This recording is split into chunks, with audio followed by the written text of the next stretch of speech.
दोस्तों स्वागत है आपका हमारे चैनल वर्ल्ड नंबर 1 टीवी पर। आज हम आपको ले चलेंगे भारत के एक ऐसे शहर में जिसे पिंक सिटी के नाम से जाना जाता है। जी हाँ, हम बात कर रहे हैं राजस्थान की राजधानी जयपुर की।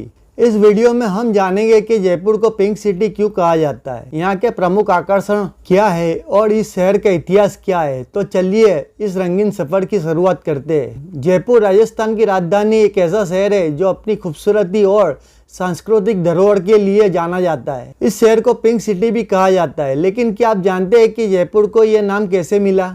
साल 1876 में ब्रिटेन के प्रिंस ऑफ वेल्स के स्वागत के लिए महाराजा सवाई राम सिंह ने पूरे शहर को गुलाबी रंग से सजाया था। गुलाबी रंग जो अतिथि सत्कार और स्वागत का प्रतीक है, इस शहर की पहचान को ही बदल दिया। तभी से जयपुर को पिंक सिटी के नाम से जाना जाता है। जयपुर में देखने के लिए कई प्रसिद्ध स्थल है, जैसे हवा महल जो अपनी अद्भुत वास्तुकला के लिए प्रसिद्ध है। इसके अलावा आमेर किला जो राजस्थान के राजपूत योद्धाओं की वीरता की कहानियां बताता है। जयगढ़ किला और नाहरगढ़ किला भी यहाँ के प्रमुख आकर्षण है। जयपुर के बाजार भी बहुत प्रसिद्ध है। यहाँ आपको राजस्थानी हस्तशिल्प, गहने और कपड़े मिलेंगे। यहाँ के बाजारों में घूमना एक अनोखा अनुभव है, खासकर जब आप यहाँ की पारंपरिक मिठाइयों और स्नैक्स का स्वाद लेते हैं।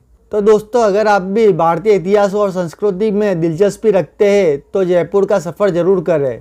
यह शहर आपको अपनी अद्भुत वास्तुकला, संस्कृति और इतिहास से मंत्रमुग्ध कर देगा।